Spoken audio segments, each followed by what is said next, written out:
샬롬, 한 주간 잘 지내셨나요? 지난주 오리엔테이션 형식으로 진행을 해서 영상이 짧고 쉬었기에 복습할 내용이 별로 없지만 그래도 잠시 우리가 1과 내용을 복습하고 이번 과로 넘어가도록 하겠습니다. 1과 강의에서 크게 두 가지를 이야기했었죠. 하나는 세상에는 두 가지 이야기, 즉 위대한 하나님의 이야기와 소소한 우리의 이야기가 있는데 아무리 작고 보잘것없어 보이는 우리의 이야기라고 할지라도 하나님의 위대한 이야기와 연결이 되는 순간 그것이 매우 가치 있는 이야기가 된다라고 말씀을 드렸습니다. 그래서 매일 나의 이야기를 성경의 큰 이야기에 연결하는 것이 바로 큐티, 말씀 묵상이라고 말씀을 드렸지요. 그리고 두 번째로는 종교개혁자 마틴 루터가 했던 수많은 업적 중에서 가장 중요했던 업적이 바로 성경을 모든 사람의 손에 이렇게 쥐어준 것이라고 했습니다. 그 일로 인해 우리도 언제든지 성경을 볼 수 있게 되었기에 그 소중한 성경을 우리는 중요하게 여기고 삶의 기준 삼기 위해 매일매일 말씀을 통해 부어지는 그 은혜를 경험해야 된다라고 이렇게 말씀을 드렸죠. 개관 중에 또 개관이었기에 모두 잘 기억하고 있는 아주 간단한 내용이라고 생각을 합니다. 자, 오늘은 거기에서 조금 더 나아가서 말씀 묵상의 정의와 필요성에 대해서 한번 우리가 보겠습니다. 첨부된 문서 파일, 이 교재 내용을 함께 보시면서 강의를 들으시면 되겠습니다. 오늘 2과는 크게 두 가지로 살펴볼 건데요. 첫 번째는 큐티란 무엇인가? 이거이시고, 그리고 두 번째는 그래서 큐티는 우리에게 왜 필요한가? 이 내용 두 가지를 보도록 하겠습니다.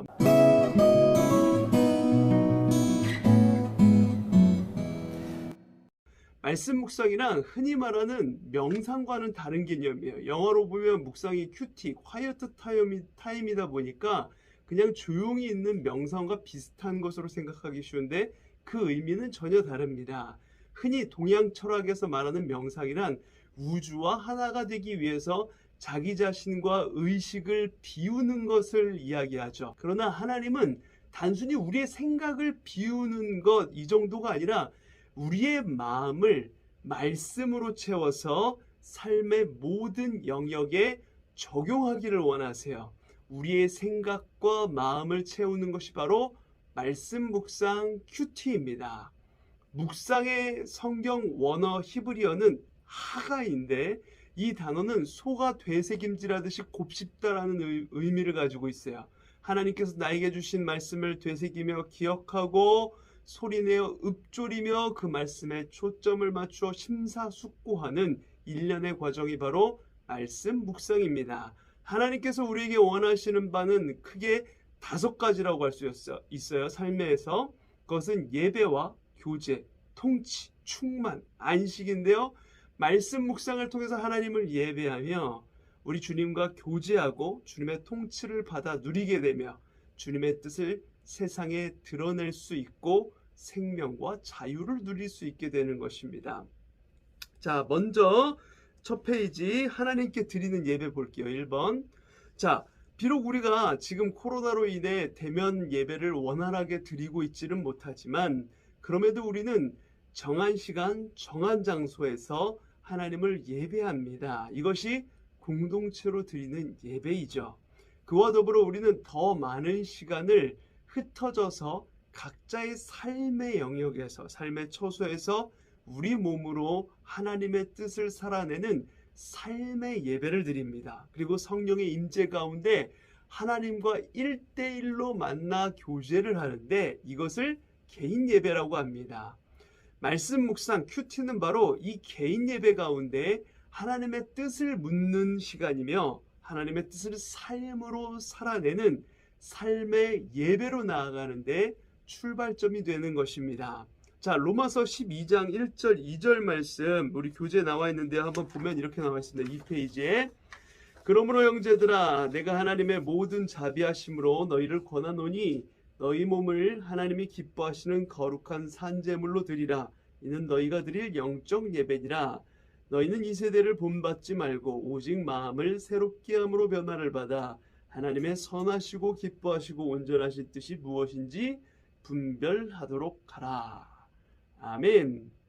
자, 로마서 말씀을 보시면서 교재 보시면서 같이 한번 답을 해볼까요? 제가 질문을 읽으면 여러분들이 각 가정에서 답을 읽어주시면 됩니다. 1번, 2번, 3번 나와 있는 거요. 자, 1번. 하나님의 은혜에 대한 첫 번째 반응은 무엇입니까? 네, 하나님의 은혜에 대한 첫 번째 반응은 예배입니다. 이것은 그리스도인 삶의 중심이자 토대가 됩니다. 네, 하나님의 은혜에 대한 첫 번째 반응은 바로 하나님을 경외하는 예배로 나타나요.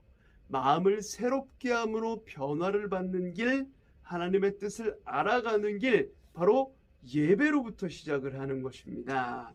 자, 2번. 그러면 예배의 정의는 무엇인가요? 예배 시간은 하나님의 말씀 앞에서 자기를 부인하는 시간이며 하나님의 뜻을 묻는 시간입니다. 우리 자신을 하나님께서 기뻐하실 거룩한 산 제물로 드리라고 이 말씀에 나와 있는 것은 내 생각을 완전히 하나님 앞에 내려놓고 내 뜻을 부인하고 하나님의 뜻을 묻는 삶으로 나아가라는 말씀입니다.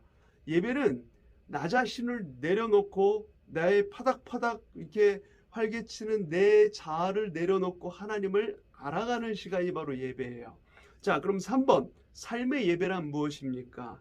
삶의 예배는 세상의 방식을 본받지 않고 하나님 나라의 방식을 추구하는 삶으로 나타납니다.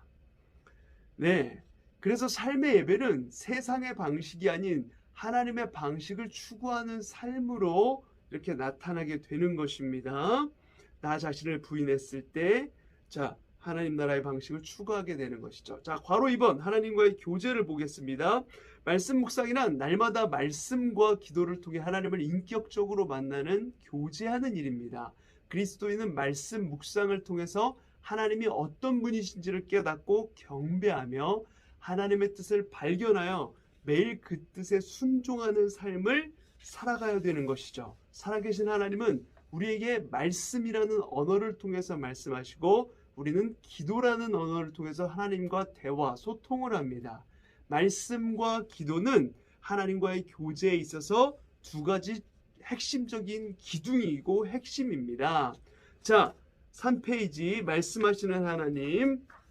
자, 누가복음 24장 27절 말씀 보면 이렇게 나와 있어요.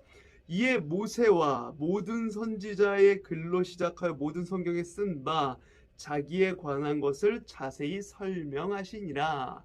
아멘. 자, 예수님께서 부활하셔서 엠마오로 내려가는 두 제자에게 나타나셨어요.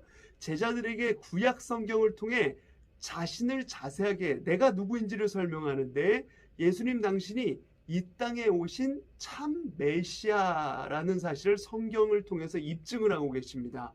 이렇듯 하나님은 성경 말씀을 통해 자신의 모습을 계시하시는 그런 분이십니다. 하나님이 이렇게 계시하시는데 우리는 그 말씀에 어떻게 해야 돼요? 응답해야 되지 않겠습니까? 말씀하시는 하나님을 향해 우리는 어떻게 응답해야 될까요? 그것은 먼저 전 인격적인 반응으로서의 경청, 영혼의 반응으로서의 기도, 삶의 반응으로서의 순종입니다. 제일 먼저는 하나님의 말씀을 온몸으로 듣는 거예요. 귀를 기울여 하나님께서 말씀하시는 바가 무엇인지 집중하여 듣고 기도하며 하나님을 의지하고 또 의지적으로 순종하며 나아가는 것, 하나님의 뜻에 반응하여서 이것입니다. 자, 3번 말씀의 통치. 성경은 하나님의 권위 있는 말씀이며 변함없는 통치 원리예요. 하나님은 구원받은 우리를 말씀으로 다스리십니다. 자, 그림에 보시면 구원받기 전 우리는 흑암의 권세, 죽음 가운데 있었던 자들입니다. 그러나 하나님께서 우리를 전적으로 구원을 하셨고 구원받은 자를 빛으로 통치하세요. 그 통치 방법이 하나님의 말씀인데 그 말씀을 내 안에, 우리 안에 거하게 하는 일이 바로 묵상인 것입니다. 그럼 주님의 말씀이 우리 속에 거할 때 어떤 변화가 일어날까요? 4페이지 넘어와서요. 자, 골로새서 3장 16절에서 17절 말씀에 그리스도의 말씀이 너희 속에 풍성히 거하여 모든 지혜로 피차 가르치며 권면하고 시와 찬송과 신령한 노래를 부르며 감사하는 마음으로 하나님을 찬양하고 또 무엇을 하든지 말에나 일에나 다 주 예수의 이름으로 하고 그를 힘입어 하나님 아버지께 감사하라. 아멘.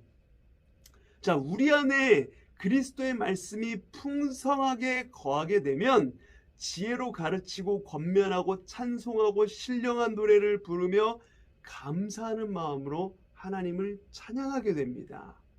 또한 무슨 일에든지 말에나 일에나 다 주 예수의 이름으로 그를 힘입어 하나님 아버지께 감사하는 삶으로 나아가게 되죠. 삶의 전 영역에서 하나님의 통치, 말씀의 통치가 일어나게 되는 것입니다.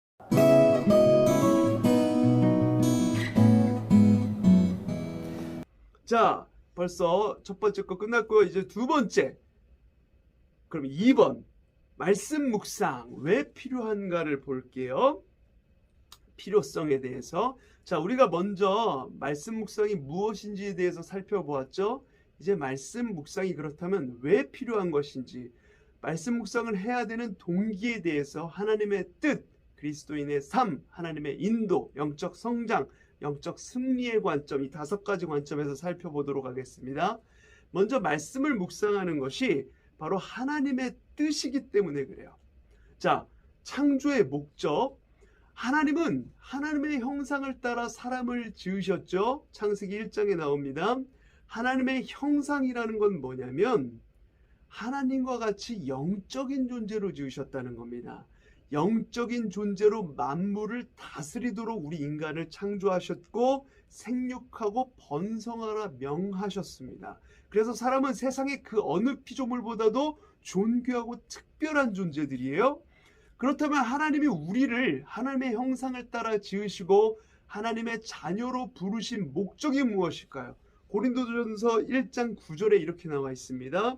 너희를 불러 그의 아들 예수 그리스도 우리 주와 더불어 교제하게 하시는 하나님은 미쁘시도다. 아멘.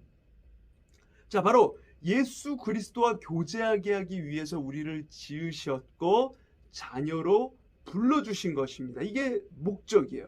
자, 구원의 목적 볼게요.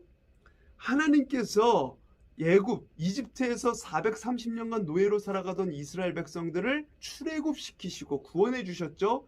이 출애굽, 구원하신 목적은 무엇이었을까요? 그 구원의 목적은 바로 출애굽기 19장 5절에서 6절에 나와 있는데요. 우리 출애굽기 19장 5절에서 6절에 보면 이렇게 나와 있습니다. 세계가 다 내게 속하였나니 너희가 내 말을 잘 듣고 내 언약을 지키면 너희는 모든 민족 중에서 내 소유가 되겠고 너희가 내게 대하여 제사장 나라가 되며 거룩한 백성이 되리라. 너는 이 말을 이스라엘 자손에게 전할지니라. 아멘. 하나님께서 백성들을 부르셔서 구원하신 그 이유는 바로 하나님의 백성들이 언약을 지키도록, 그래서 하나님의 소유가 되고 제사장 나라가 되며 거룩한 백성이 되도록 하기 위해서 구원을 해주신 것입니다. 창조하신 목적은 하나님을 찬송하고 교제하기 위해서. 빈칸 채우시면 돼요. 5페이지 맨 위에. 그리고 구원하신 목적은 하나님의 언약 안에 거하도록 하기 위하여 하나님의 소유, 왕같은 제사장 거룩한 나라로 만드시기 위해서입니다.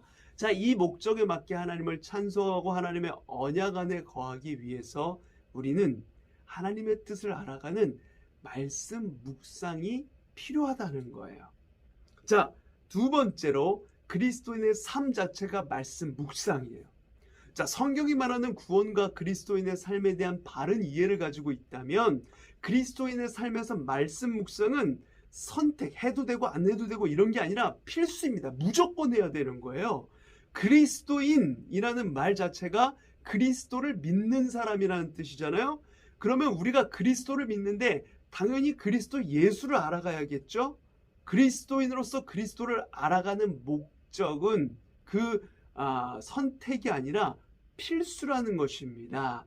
그래서 독일 히틀러의 무자비한 그 폭압에 맞서 싸웠던 디트리 보네퍼 목사님은 나는 그리스도인이기 때문에 묵상을 합니다 라는 유명한 말씀을 남기셨어요. 우리 모두는 그리스도인이기 때문에 묵상을 해야 하는 것입니다.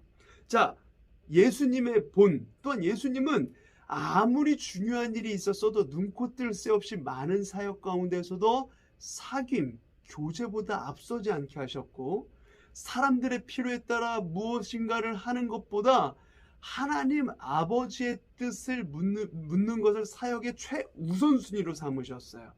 예수님은 철저히 하나님 중심적인 삶, 말씀 충만한 삶, 기도에 무릎이 있는 삶, 행동으로 세상을 변화시키는 삶을 사셨던 것입니다. 그것을 따라 우리도 말씀 묵상을 최우선순위로 삼아야 되는 거예요. 말씀 묵상은 바로 이런 예수님의 균형 잡힌 영성을 추구하는 것입니다. 하나님 중심적인 그 겸손한 마음으로 말씀을 받고 받은 말씀을 붙들고 기도하며 기도한 대로 세상에서 말씀을 적용하고 사는 삶, 이것이 바로 묵상하는 그리스도인의 삶이라는 것입니다. 자, 세 번째로 하나님의 인도를 위해서 말씀 묵상은 필요한 거예요. 성경은 하나님과 우리의 관계를 목자와 양 이미지로 자주 묘사하십니다. 목자이신 하나님은 양과 같이 연약하고 어리석은 우리, 목자의 인도 없이는 한 걸음도 나아갈 수 없는 우리를 인도하세요. 그 인도하심의 방법은 바로 말씀과 성령입니다. 우리 주님의 인도하심을 받기 위해서는 양이 목자의 음성을 듣고 따라가듯이 우리도 하나님의 음성을 듣는 귀가 필요합니다.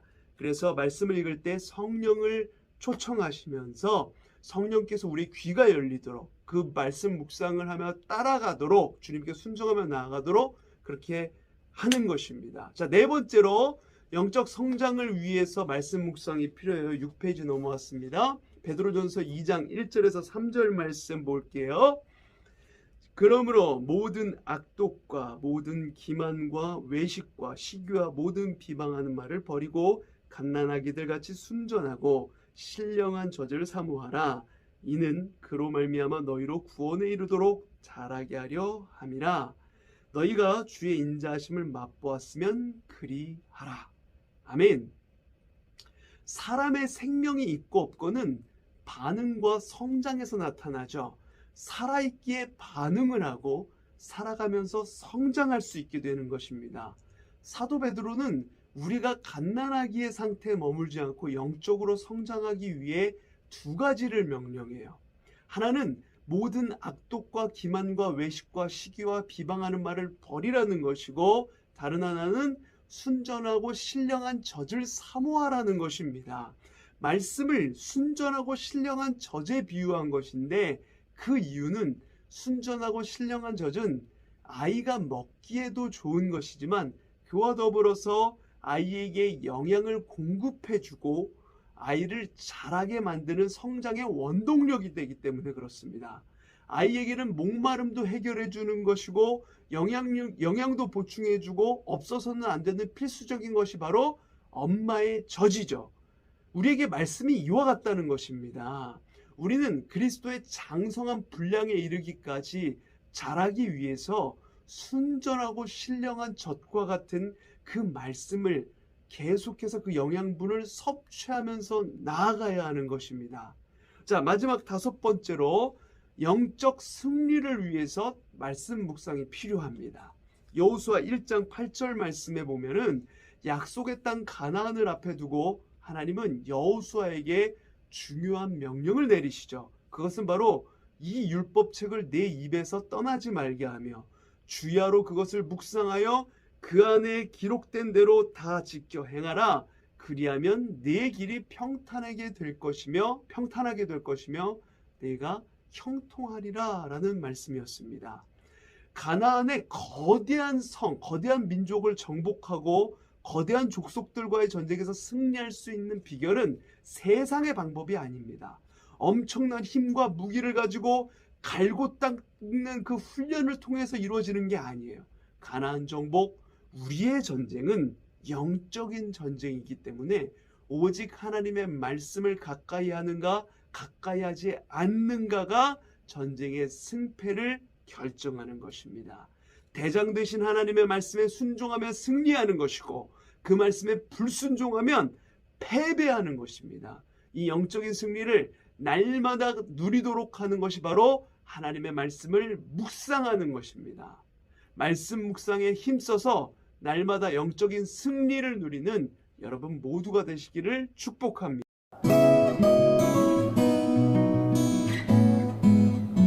자, 여러분, 오늘 강의는 여기까지입니다. 오늘 배운 내용을 잠시 복습해 보면요, 우리가 크게 두 가지를 보았는데요. 큐티가 무엇인지 그 정의에 대해서 보았고, 그럼 우리 삶에 큐티가 왜 필요한가, 그 필요성에 대해서 살펴보았죠. 먼저 큐티가 무엇인지에 대해서는 하나님께 드리는 예배, 하나님과의 교제, 말씀의 통치, 이 세 가지 측면으로 나누어 보았습니다. 이어서 큐티의 필요성에 대해서는 하나님의 뜻, 그리스도인의 삶, 하나님의 인도, 영적 성장, 영적 승리, 이 다섯 가지 측면으로 나누어서 정말 우리가 큐티를 할 수밖에 없는 이유가 무엇인지 생각을 해보았어요. 자, 오늘 강의를 통해 충분히 큐티가 무엇인지 왜 필요한지 생각해보는 시간이 되셨으리라 생각이 됩니다. 자, 오늘 강의까지는 이론 강의라 조금 딱딱한 내용이었을 수도 있는데 여러분 잘 따라오셨습니다. 제가 말이 좀 강의를 빠르게 진행하느라고 말이 빨랐는데 잘 따라오셨어요. 다음 상가부터는 그렇다면 우리가 큐티를 어떻게 해야 되는지 순차적으로 실제적인 내용을 살펴보면서 해볼 거니까 조금은 덜 딱딱하게 느껴지실 겁니다. 한 가지 공지를 드리자면 다음 주는 추석 명절이기 때문에 휴강을 하겠습니다. 그래서 3과는 추석이 지난 26일 주일에 업로드 해드리도록 하겠습니다. 강의 이해 안 되시는 부분이 있으시면 한 번 더 들으시고 그래도 이해가 안 되시면 언제든 댓글로 질문해 주시길 바랍니다. 이번 강의는 2주간 열어놓을게요. 추석 명절 쭉 지날 때까지요. 그리고 과제도 따로 이제 지난번처럼 이렇게 만들어서 올려드릴 테니까요. 그거 보시고 과제도 해주시면 됩니다. 그럼 한 주간도 평안하시고 추석 명절 주님과 함께 가족과 함께 풍성한 명절 되시기를 기도합니다. 그러면 저는 이제 추석 명절 잘 보내고 다다음 주 26일 주일에 뵙도록 하겠습니다. 그러면 다음 주에 만나기를 바라고 다다음 주 추석 명절 지나고 만나도록 하겠고요. 여러분 기도하고 강의를 마무리하도록 하겠습니다. 아버지 하나님, 주님께서 우리에게 말씀을 주셨고 그 말씀이 우리 삶의 원동력이 되는 것이라고 말씀하셨는데 우리 삶의 빛이요 등이신 그 말씀을 따라 우리가 살아갈 수 있는 은혜가 있게 하여 주시옵소서. 아버지 하나님, 세상의 어지러운 풍파 속에 사람들은 세상의 여러 가르침을 따라 살아가려고 아등바등합니다. 그러나 우리는 참된 삶의 지표이신 하나님의 말씀을 따라 살아가기를 원합니다. 그리스도인으로서 그리스도를 알아가는 것, 그리스도 예수를 우리 삶의 지표로 삼는 것, 그것이 참으로 중요한 일인데 우리가 삶의 지표 되시는 주님을 따라 주님께서 명하신 바 말씀을 우리 가슴에 새기고 머리에 새기고 주님의 말씀으로 우리의 삶을 채워나갈 수 있는 우리 모든 우리 성도님들, 우리 집사님들, 권사님들 되실 수 있도록 주님께서 인도하여 주시옵소서. 큐티의 필요성에 대해서 우리가 보았는데 아버지 하나님, 큐티는 영적인 호흡이며 우리의 승리의 비결입니다. 우리가 말씀 묵상을 통하여서 우리의 삶이 정말 주님과 가까워지는 시간 되게 하여 주시고 호흡하며 주님을 따라 나아갈 수 있는 우리 모두가 될 수 있도록 하나님 인도하여 주시옵소서. 이제 추석 명절입니다. 추석 명절 정말 코로나를 보내면서 여러 가지 힘든 시기 가운데 있으신 우리 성도님들 있으실 것인데 하나님 추석 명절 주님과 함께 그래도 풍성하게 은혜롭게 보낼 수 있게 하여 주시옵시고 추석 명절을 통해서 육도 살찌우고 영도 살찌울 수 있는 우리 모든 우리 이 큐티 수업을 듣는 모든 집사님, 권사님 그리고 성도님들 되시기를 주님께서 되시도록 인도하여 주시옵소서. 아버지 하나님, 2주간 잘 지내고 이제 다음에 만나서 또 성경 공부를 할 때에 아버지 하나님 더욱더 주님의 지혜로 큐티가 무엇인지 우리가 잘 깨달아 알아갈 수 있는 시간 될 수 있도록 하나님 인도하여 주시옵소서. 2주간의 삶의 속에도 날마다 승리하며 나아가는 우리 모두가 되게 하여 주시옵소서. 감사드리며 주 예수 그리스도 이름으로 기도드립니다. 아멘.